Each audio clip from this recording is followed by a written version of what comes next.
ng mga empleyado ng Malacanang at ng Bangko Sentral ng Pilipinas ay nakiisa rin sa isinagawang Second National Simultaneous Earthquake Drill kahapon. Sa naturang drill, ipinakita dito ang mabilis na pagresponde ng iba't ibang ahensya ng pamahalaan sa oras na tumama sa bansa ang tinatawag na The Big One. May report si Waywaya Makalma. Pagpatak ng alas 9 ng umaga ay isang mahabang sirena ang nadinig sa iba't ibang bahagi ng bansa. Ito kasi ang hudyat na simula na ang National Simultaneous Earthquake Drill. Kaya naman ang lahat ay kaagad nagsagawa ng duck, cover and hold.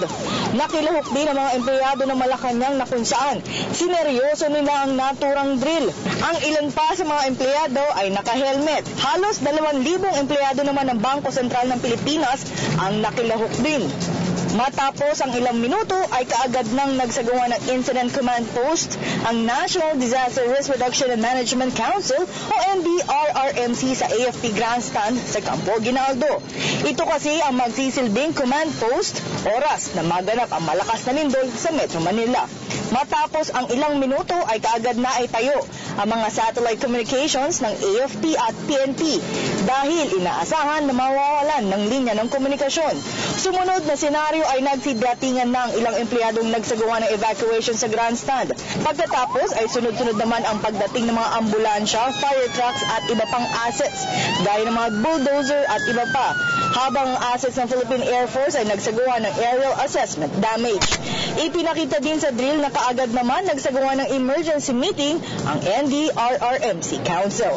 Para kay DILG Secretary Melson Sarmiento na maganda ang ganitong drill ng sa gayon ay mas lalo pa nilang mahasa ang kanilang kakayahan na mapabilis ang kanilang pagresponde sa tuwing may sakuna.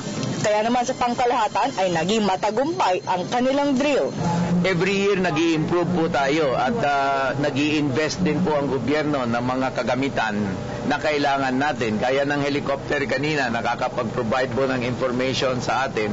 Itong Augusta Westland na helicopter natin, kailan na naman po nabili ito. Bukod dyan ay na-improve na nila ang ilan sa mga bagay na kailangan nilang ayusin, gaya ng iba pang komunikasyon. Ayon kay Undersecretary Alexander Pama, lahat kasi ay back to basic ang kakailanganin nilang gawin para makumpirma ang ilang posibleng maganap sa isang malakas na pagyanig. Ang organisasyon sa quadrants nakalatag, nakakasa at ginawa. Dito sa national, nagpupulong kami, pinasok na natin yung international na hindi maiiwasan na sasali sa atin. So medyo nabubuo na natin yung action, protocols, and plan and programs natin. Pero isa ang mga nais ipamulat ng mga otoridad sa tuwing magsasagawa sila ng drill ay sana matutunan ng bawat Pilipino na maging handa anumang oras. Bukod sa sarili ay dapat pati ang survival kit ay handa din dapat. Balikan natin yung pinaka-basic. Pati kayo sa media, mga tao sa bahay, dapat meron tayong individual preparedness. Dapat hindi nalilimutan yung ang hindi nako-cover masyado yung individual preparedness. Magkaroon ng drop, cover and hold, magkaroon ng emergency bag. O sino dito ang may dalang emergency bag? Ako meron. So, yun yung pinaka-basic. Then, dadagdagan natin ng family preparedness, ng community preparedness. So, para sa Telebisyon ng Bayan, ako si Waywaya Makal.